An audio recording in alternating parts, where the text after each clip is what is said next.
Today we join the rest of the world in observing International Day of Women and Girls in Science. This year's focus, Investment in Women and Girls in Science for Inclusive Green Growth, places sharp focus on the need to empower women and girls to take up roles in science. We all have a part to play in inspiring our girls and women in science-related fields. It starts with shunning gender stereotypes, acknowledging that both men and women can excel in whatever sector they decide to participate. Get more know-how as we turn the pages of Jamaica Magazine. I'm Adrian Atkinson. Stay with us.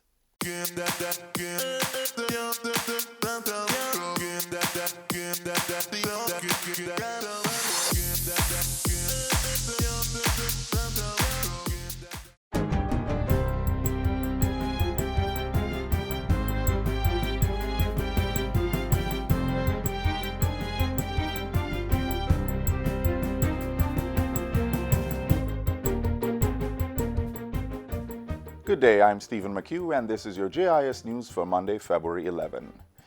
Kingston Wharves Limited KWL and the Caribbean Maritime University CMU have partnered to advance research and development of Jamaica's port and logistics sector. Both entities exchanged documents on Wednesday to signal their collaboration through the establishment of a professorial chair at the CMU in logistics and port management. This will be headed by Professor Fritz Pinnock and Professor Ibrahim Ajaguna. In addition to research and development, both men will provide strategic and leadership support for the KWL during the period of engagement. The partnership will run until April 2021 and is open to being renewed. Education Minister Senator Ruel Reid, who witnessed the exchange of documents, says he expects the partnership to drive growth and development. As Jamaica therefore positions itself to become a major logistics and transshipment hub, to increase the volume of business that passes through our ports annually. This latest tripartite collaboration between the Kingston Wharves Limited, Caribbean Maritime University, and of course our ministries, Ministry of Education and Youth and Information, is a major step towards achieving this goal.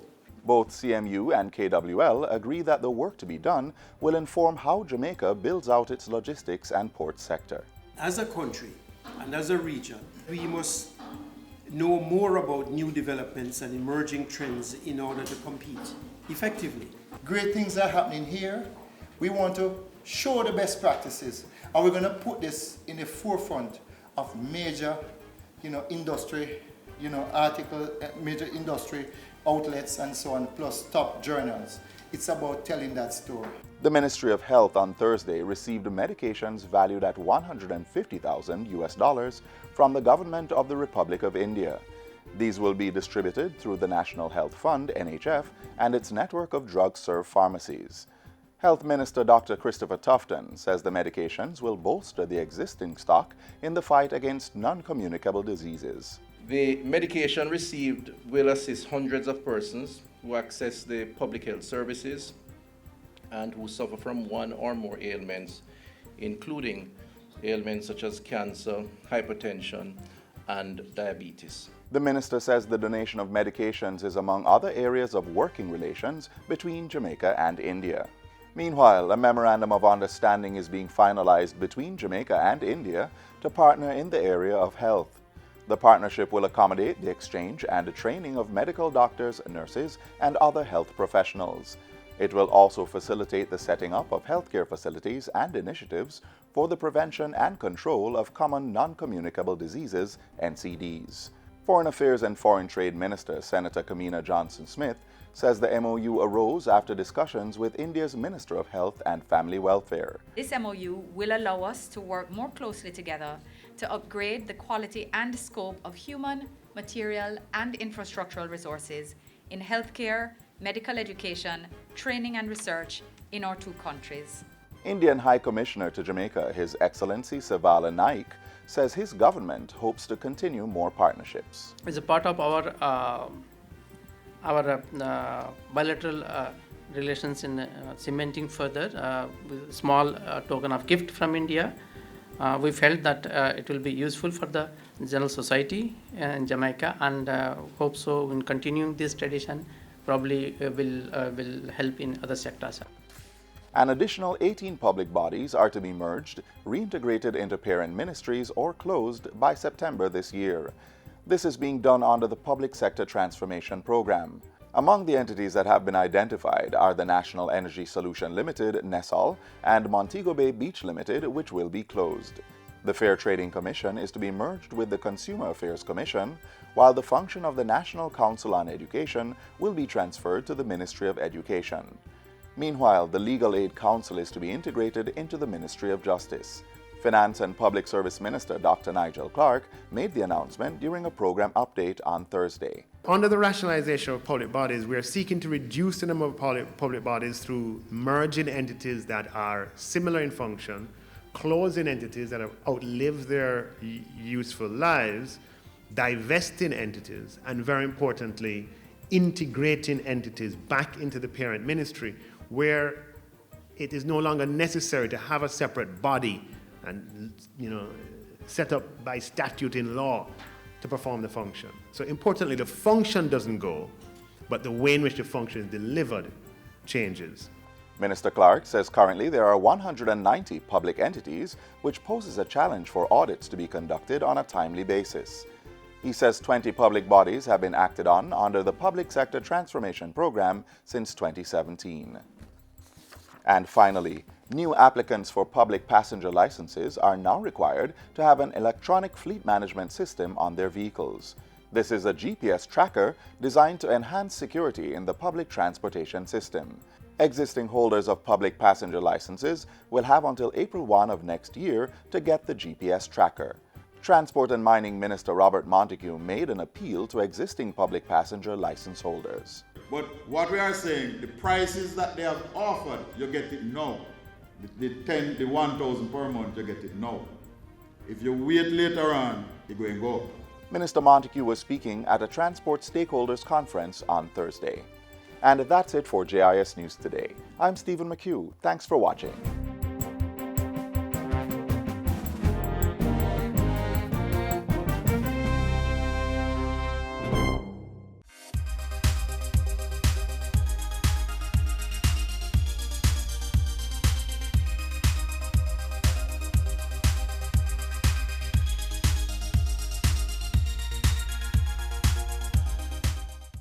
As we celebrate women and girls in science, we highlight one of Jamaica's pioneering scientists.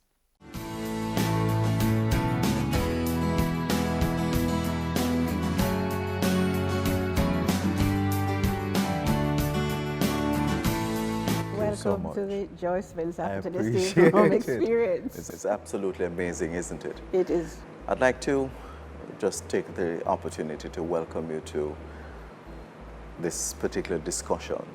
And I know it's over 25 years since you've been in the business, but we want to go back as far as we possibly can to early days. Where did you grow up and what was life like for you? What were your dreams and aspirations? Well, I grew up in Kingston, although I was born in Manchester, but we moved to Kingston at about age 2. And I attended micro-practicing primary. Then I went to Holy Childhood High School. And that's where I fell in love with chemistry because of my chemistry teacher. Right. So I decided that I wanted to become the best chemist there is in the world. And so I pursued a degree in chemistry at the University of the West Indies, where I graduated with a BSc in first class honors. At that point, I thought I probably would be in a research laboratory. Yes. But I actually went back to my alma mater and did a stint of teaching in chemistry for the upper school. Then I lectured at the College of Arts, Science and Technology. No, you take. Yes. And decided that I wanted to get some manufacturing experience. So I joined Tia Maria as a research chemist. Then I became very bored because it was a one-product operation. Yes. And Gira Navy is right next door to Tia Maria. So in my hours of boredom, I'd look across the fence and I would see tankers rolling in, people looking very busy. And I said, oh, that's a very interesting place to work. Right. So I sent in my resume and they invited me over for an interview. They interviewed me and said, well, actually, we do not have a position available, but we were so impressed with your resume. So I left and I said, okay, nothing tried, nothing done. Nothing done indeed. And this So- was 1981. 1981. Good, yes. So 2 weeks later, they called me and said, we created a position for you, the position of chief chemist. And this is when I fell in love with rum, because I never drank rum before that time. And so I started to work with the previous master blender and became so fascinated with the whole art of blending and sensory analysis. And this is what led me to where I am today. How were you able to navigate your way through this particular industry that is considered a male-dominated profession? Well, first of all, I understudied the previous master blender for 17 years. Yes. So everyone in the industry knew that I was understudying him. So when he retired, I was appointed master blender. And it was at that point in time when we did our research that we realized that there was no other female in the entire world that was a master blender. Right. And I said to myself, I never thought that I would, have accomplished anything as great as this, being the first woman to actually shatter the glass ceiling for other women. Right. How did that make you feel after being appointed the first female master blender? I didn't believe it at first, I Right. said, I wonder if they had the research right, because I was never ever looking at that when I was working with the previous master blender and understanding him. I just wanted to become the best blender there is. Right. And it was very proud to be a Jamaican woman having achieved this. And so a rare 25-year-old rum, aptly named after you, Joy. Tell us about that and what went into that and how did you feel about having a beverage being named after you? I selected my favorite 25-year-old pot still rum. So it became the heart and soul of the blend because it had this amazing orange peel, nutmeg and ginger notes. And I combined it with other rums to create this magnificent blend. So overall, this rum now has the amazing orange peel top note intertwined with ginger, nutmeg and spice, finishing with warm vanilla, coffee and cocoa notes with this amazing brown sugar finish. Just absolutely delicious. But how does it feel to be described as a visionary craftswoman extraordinaire? It's a humbling feeling, Yes. it's a proud feeling, and importantly, I like to encourage young women who are looking at a profession to think outside the box and to look at how you can apply chemistry in very interesting fields such as the one that I am in. I know that the words that you've given will no doubt empower so many lives in a profound way. So thank you so much for talking with us. and I Thank wish you for having total me on your blessing. program.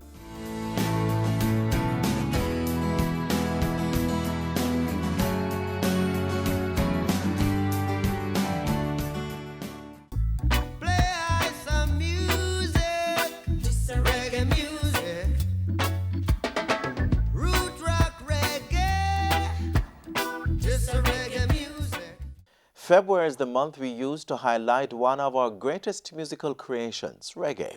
We now take a look at the evolution of this Jamaican music. Relax, man, we'll soon get there. In fact, we are here, the Institute of Jamaica. This is where we're going. What is this, Grandpa? When you're going, you'll see. Come on, let's go. Oh, where's a carry me someplace where me no want go? You say you Me want no to be a like. musician? Well, you have to come here. Let me show you where the music is coming from. Step inside.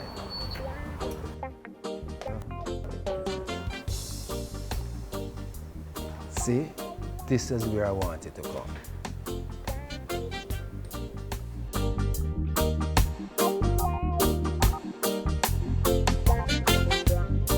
You see how far Jamaican music coming from, Kadeen? These are Tainas, the first people, and see, they're playing drums and dancing. And look at these African instruments. That's when the first Africans came to Jamaica. Now, I bet you don't know what this instrument is. Rumba box? It is a rumba box, and you hear that in what kind of music now? Mento. Mento, that's what makes the mento music so sweet. Now, look at this. This is jazz music. Jamaica had a rich tradition of jazz.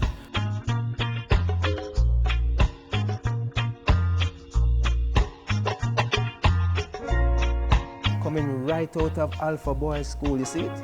Right after jazz, the same jazz musicians were playing R&B. I found my thrill. That came from America.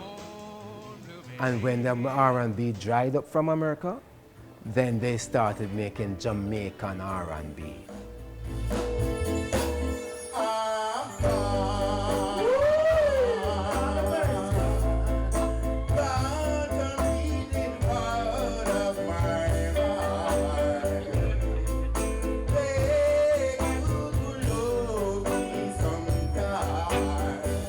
Jamaican turned the R&B around and made their own Jamaican style of R&B music, which then led to ska.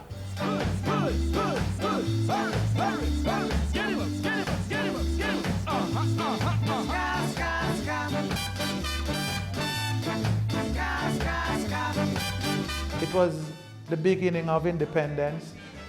Ska was looked upon as the new sound of Jamaica. We find in our own identity, not following the American R&B or the ballad or the middle of the road kind of music that was coming from North America and Europe. And so it was very nationalist in its outlook and output. Gather together, be brothers and sisters, we're independent. Join hands to hands, children started to dance, we're independent. Don't be sad and blue, the Lord is still with you. God bless, no one curse, thank God I'm not the worst. Seems like the music always speak about social issues. A lot of the music is about social issues. After all, life is music and music is life. After ska, you got Rocksteady. Rocksteady, the rhythm, the ska still continue, but the bass rock. And the guitar and the piano, ska same way. But the bass, the emphasis on the bass, so you fall back on you. Well, it look as if we can hear music here.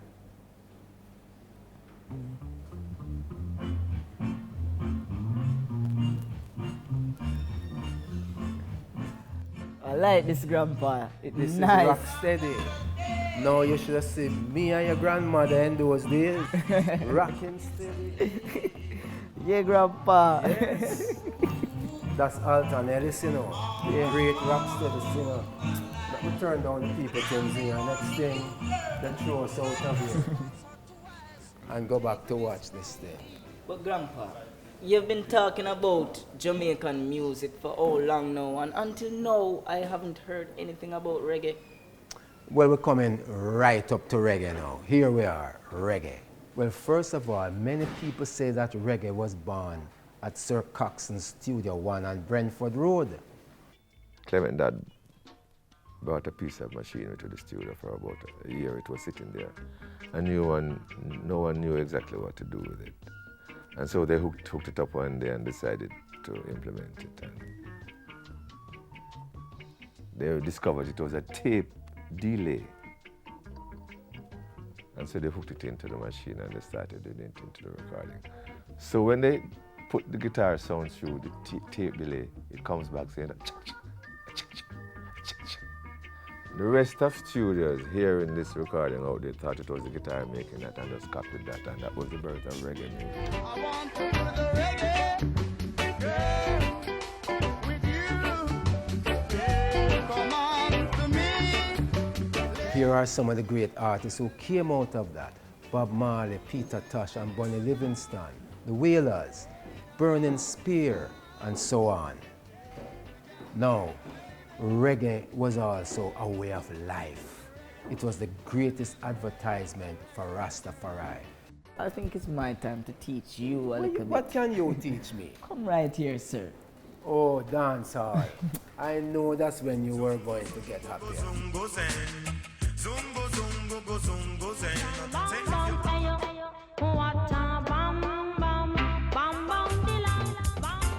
need a modern girl with her own person kind of loving. It was just a little bit different in the 80s where you have more artists that come and you have to compete with artists like every day, and the dancehall vibes. When you go into the dancehall, you know, you have to just hold the mic to get a bus. And now it's different. You just have a CD, go to the radio station and get some airplay. The 90s had these persons like Beenie Man, Lady Saw, and Bounty Killer. Up to today, Beenie Man and Bounty Killer still have swag. Right now, we have producers that are artists, artists that are producers, and radio jocks who are doing both. With technology, the music is now diverse. We are accepting music on a broader scale. One time gone till you want to hear hip-hop music or techno music being played in a dancehall setting. And that is happening right now. A lot of pop music is being accepted. Disco music, techno music, electro house music is being accepted right now. Hip-hop music is widely accepted right now. So we as Jamaican, we are listening to a wide cross-section of music. That means that we took music and turned it into Jamaican music, and we have given it back to the world, and everything has now come together. Kadeem, the tour done. See, it wasn't that bad after all. For real, Grandpa, really inspired by all of this. Well, out of many, we're really one music. And you might yet become a good musician. Thanks, Grandpa. Yes.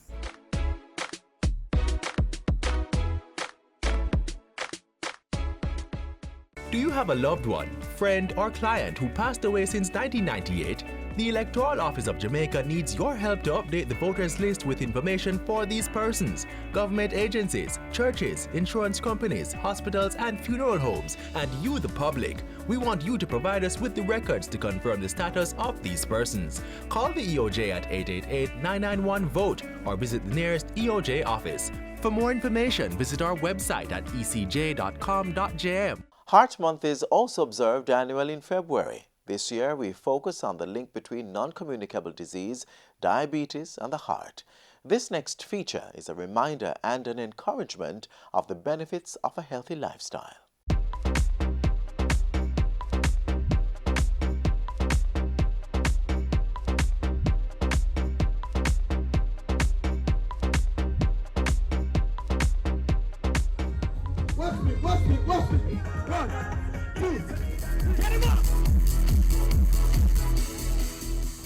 Get moving for a healthier you is the passionate call to action by the Ministry of Health. And it's creating waves across the country as Jamaica moves to tackle non-communicable diseases (NCDs) through regular physical exercise and proper nutrition. Within schools, the Healthy Lifestyle program is being rebranded through the Healthy Youth Positive Energy Hype initiative. The reality is that 7 of every 10 Jamaicans would die each year. And we have about 18 to 20,000 deaths in our country each year, die from what we classify as non-communicable diseases. Lifestyle diseases, to put it simplistically. And it's all about our physical inactivity and our consumption patterns, our habits. The Ministry of Health is on a mission to change that by getting every Jamaican to engage in at least 30 minutes of physical exercise daily. In fueling this fitness revolution, the ministry launched the Jamaica Moves campaign under the theme, More Moments, More Memories, and More Life. If you do what we are promoting, then as the tagline says, you'll have more moments, more time to spend with your family, your friends, do what you enjoy, more memories, capture all of those lovely memories, and more life. Through promotional events across the island, the ministry is showcasing entertaining exercise workouts that persons can go home and practice. Free medical checks are also being provided. It's part of the preventative healthcare method, and that's the approach that we're trying to take before we get to the part of the curative side, which is hospital care. Jamaica Moves is also developing walking trails in each parish and partnering with local walking and running groups. This is all part of the National Strategic and Action Plan for the Prevention and Control of NCDs for the period 2013 to 2018. The plan covers 7 main categories of diseases: cardiovascular conditions, cancers, chronic respiratory diseases, diabetes, sickle cell, mental health disorders, and injuries. Rarely do we speak about the need to change our lifestyle in our own interests as individuals. And it is cheaper to do that. 1/3 of your income, according to the World Bank, if you get arthritis, diabetes, cardiovascular disease, and all the others that are linked to lifestyle, 1/3 of your disposable income, the World Bank says, will end up being spent on treating those ailments. So it affects the bottom line and your pocket also. Many persons like this man can testify to the benefits of living a healthy lifestyle, which extend beyond monetary savings. All my family have diabetes. One night, I see my hand hook up like this, pull in and get cramp. My feet then start to cramp. The morning, I put on my clothes, get ready and go to the doctor. He do my blood sugar level, and it was 29.5. And I say, oh my God, you almost kill yourself. So the doctor said, I know what to do, Mr. Reed. He says, yes, sir. So I was weighing at the time 285 pounds with a big tummy like this. So he said, go and cut out your belly. And you know what I mean. So I said, I understood, doctor. I'm going to change my diet and I'm going to take up exercise 1,000,000%. So I start off by 1 mile back and forth till I end up doing 10 miles. Exercise is the key to good health. Eat right, change your diet, less carb. Remember to put the running shoes right at your bed. As you step out of your bed, you step in. And the first thing, you drink 1 cup of water before you move. And eat a lot of fruit, eat a lot of greens, and always have 1 glass of the green juice every week. Dedicating 30 minutes out of every day to physical exercise may seem a big challenge, but begin with just 1 step and you'll find it becomes manageable. Regular exercise helps prevent damage to your heart's artery from high cholesterol, high blood sugar, and high blood pressure that can lead to heart attack or stroke. Medical experts say aerobic exercises also improve the body's blood circulation and reduce the risk of type 2 diabetes while helping to control blood glucose in persons living with diabetes. There are exercises tailored to building muscle and losing weight, increasing strength, and improving flexibility. Corporate Jamaica is on board with the Move for Health, and even more are encouraged to take on the Jamaica Moves Corporate Challenge. It involves companies and their staff signing up and participating in the various run-walk events. We want to mobilize as many companies as possible. So what we say to you is sign up your company, get registered, endorse the Jamaica Brew brand, which is a national brand. The reality is, many of us don't practice healthy living. So we need more people to do it. And by doing it, encourage others so to follow. Persons can learn about the various Jamaica Moves challenges and events by logging on to the Ministry of Health's website, moh.gov.jm or jamaicamoves.com. Staying fit and healthy is everybody's business, so get moving for better health.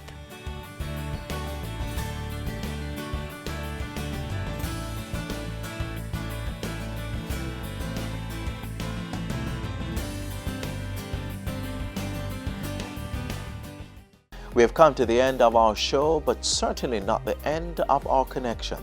Just click on our website, jis.gov.jm, and while you're online, send your feedback to Jamaica Magazine at jis.gov.jm. Or on social media, there's Twitter, Instagram, and YouTube. Join us tomorrow for another informative program. On behalf of the entire production crew, I'm Adrian Atkinson. Do take care.